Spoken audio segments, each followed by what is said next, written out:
Let's react to this one pretty quickly. We're reacting to, the Manchester City situation against the Premier League. It's called the APT appeal. And basically, everybody's, nobody's talking about this. But the truth is, I'm going to kind of share with you an angle that most people don't see. So, welcome to United Talks podcast.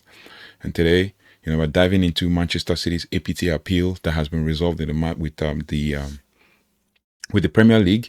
And then obviously we'll now talk about it as it relates to the 115 charges that they have. And I'm saying this because obviously for years we've been talking about this 115 and all of that, and it's been, going on and on and on. But yeah, let's just dive deep into it. So imagine a legal battle with more twists and turns than the championship title race, where the final whistle could actually reshape a landscape of the world's most powerful football league. For years now, the Premier League and Manchester City have been locked in a high stakes war, not on the pitch but in the courtroom. We've seen a relentless series of legal challenges and bombshell announcements just this week. Basically we've heard of a settlement, right?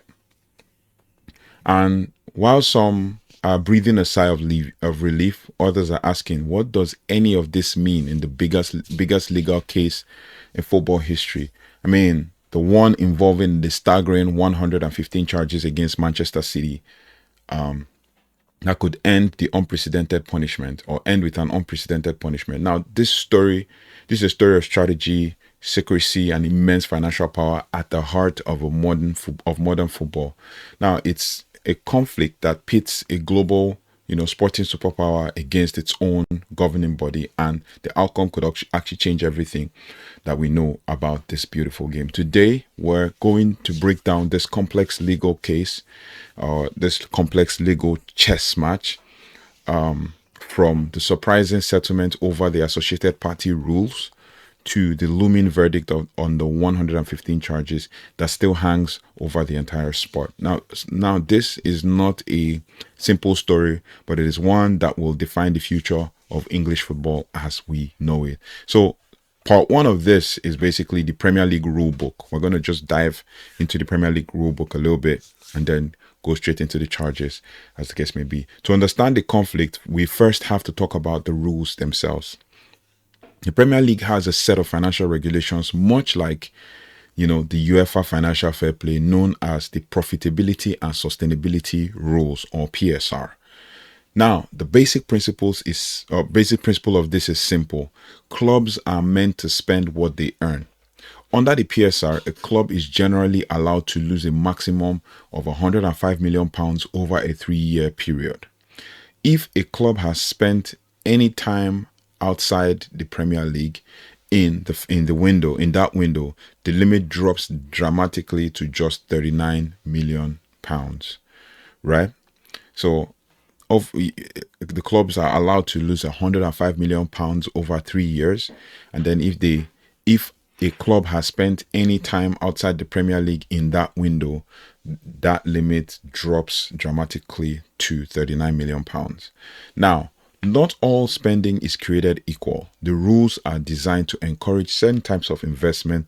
For instance, spending on infrastructure, women's teams, or academy development doesn't count towards the loss calculation. These are seen as investments in the general interests of football. But a lot of money does count, including player transfers, wages, and manager payouts. These are the things that count under the loss and all of that. So player transfers, wages, and manager payouts. And basically, if we look at it from the perspective of, other clubs and stuff, you will get a sense of an idea of what is actually going on at the club. So, now this is where things are complicated. When a club buys a player, they don't register the entire transfer fee as an expense in one go. Instead, they amortize it, spreading the cost over the length of the player's contract. So, if a club signs a player for around £100 million on a 5-year contract, the books show a loss of £20 million each year. This financial wizardry can make the club's finances look a lot healthier in the short term, allowing them to balance their books more easily, right? But what happens when a club's owners are also their main sponsors? This is where the Associated Party Transaction Rules, or APT, comes in. The Premier League introduced those rules in 2021 and tightened them in 2024 to ensure that any commercial deals between a club and the entity linked to its ownership are valued at fair market value.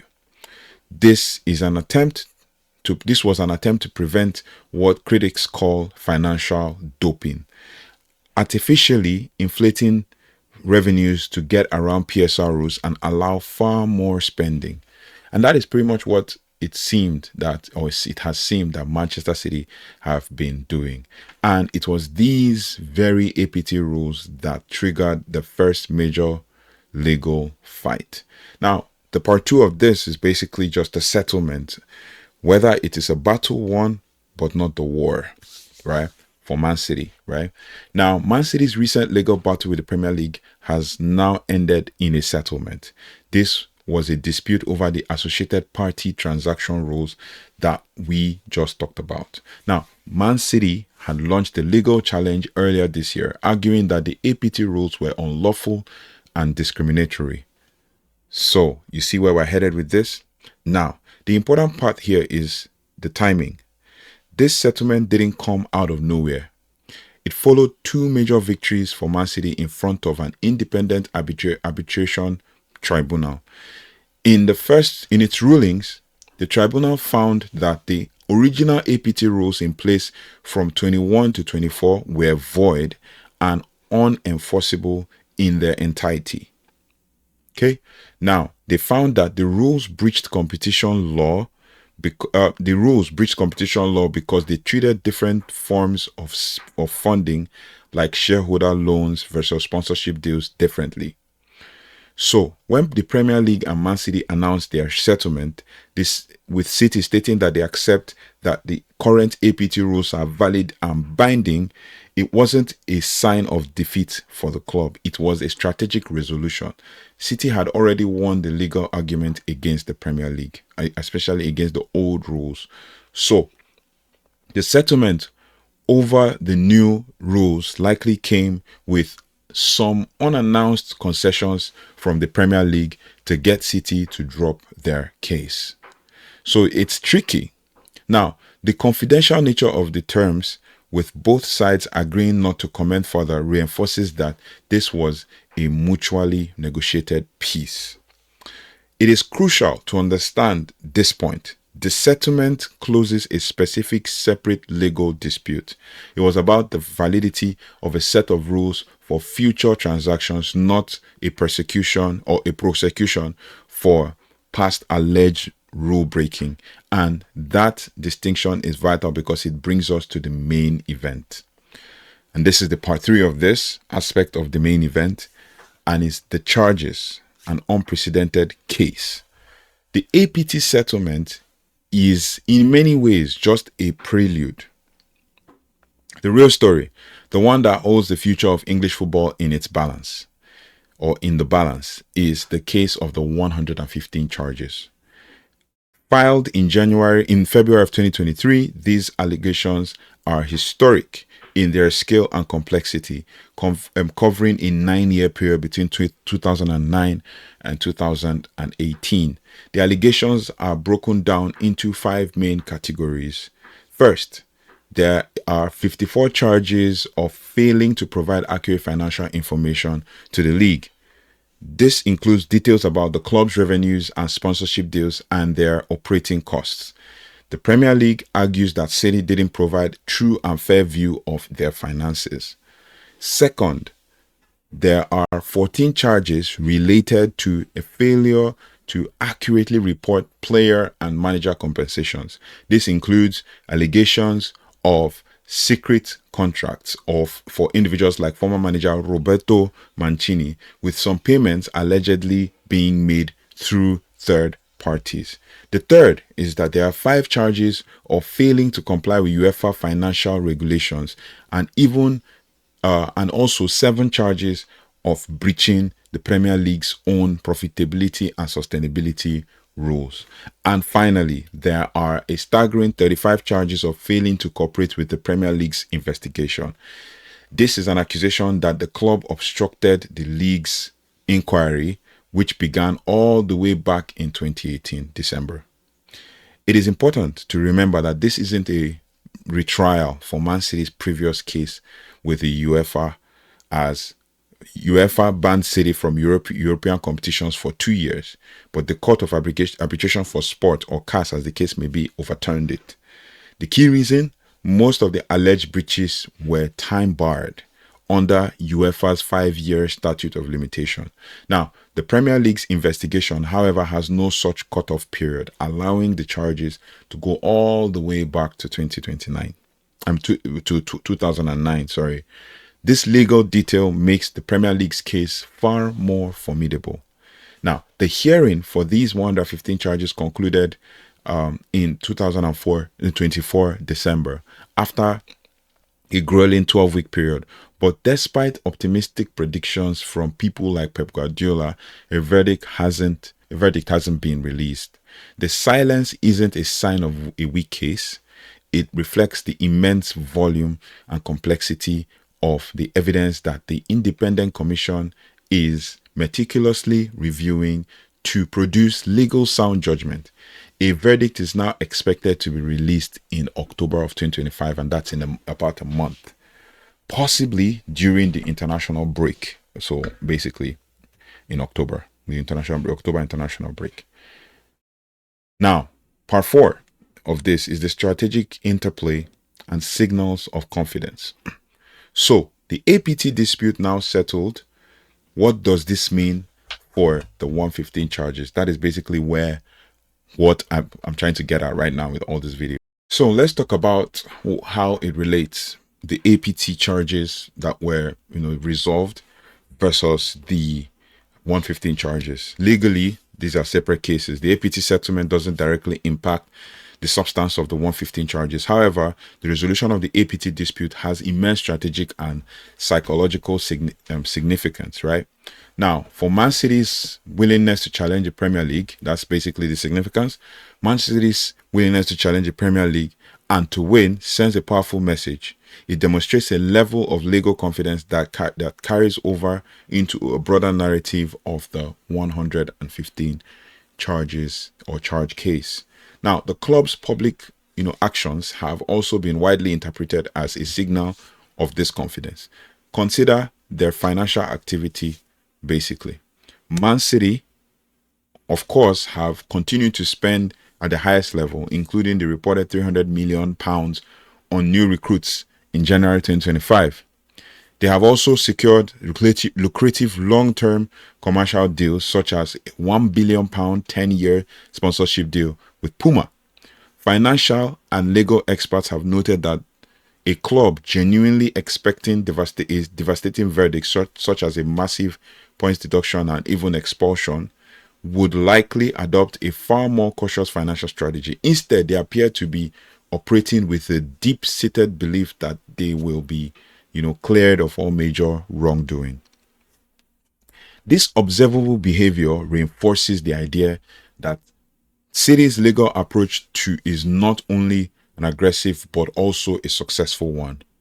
They are not backing from a fight with their regulator, obviously, and their victories in these, skirmishes only serves to strengthen their, posture in the main event. Now, to wrap this whole thing up and to define the moment with regards to what they've been going through with the 115 charges, the final verdict of the independent commission will be, the defining moment of English football. The Premier League's rules give the commission the authority to impose any sanction it deems appropriate. This could range from a simple fine or a points deduction, or to even ultimately expel them from the league.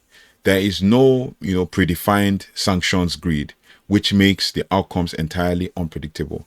While I've seen basically some, deductions from clubs like Everton and Nottingham Forest, the sheer scale of the charges against Man City sets the case in a league of its own, suggesting that any punishment will be of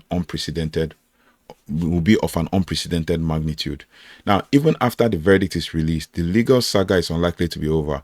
Both sides have the right to appeal the commission's decision to an independent panel. An appeal would inevitably further delay the implementation of any sanctions, prolonging the state of regulatory uncertainty that has already stalled the Premier League's ability to implement new, financial models.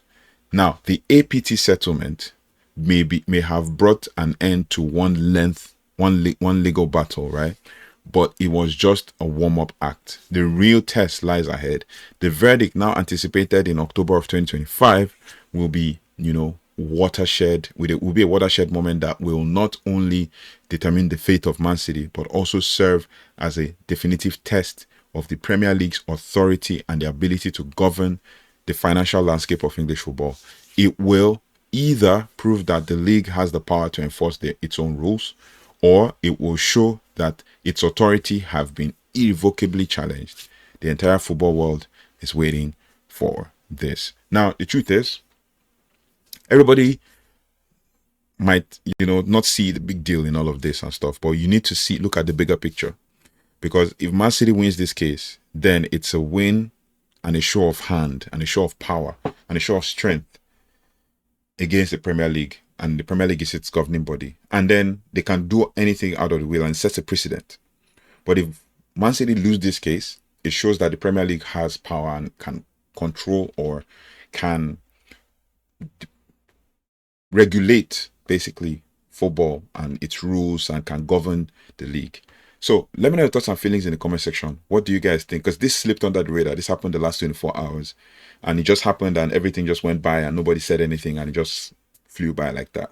So let me know your thoughts and feelings in the comment section. Do you think that this APT case that has been resolved between the league and Man City is a precedent to, or is setting a precedent or a show of hand to what is expected with regards to Manchester City and versus Premier League in the 115 charges, or it's just basically one of the things that happens and then eventually the Premier League will have its power? Let me know your thoughts and feelings in the comment section. I just thought to bring you this. I've been away for about 2 days, but I just came back and I'm like, you know what? Let me just drop this because I saw this popping up and it just slipped under the radar and nothing happened and nobody's talking about it. And I thought to bring it to you. Let me know your thoughts and feelings in the comment section. And do not forget to like, share, subscribe, and hit the notification bell so you don't have to miss anything as it relates to Manchester United. Please smash the like button so that we can get this video out there for people to see what is going on and understand the state of the 115 charges. So thank you so much for liking, sharing, and subscribing. I'll see you on the next one. Take care, goodbye, and God bless.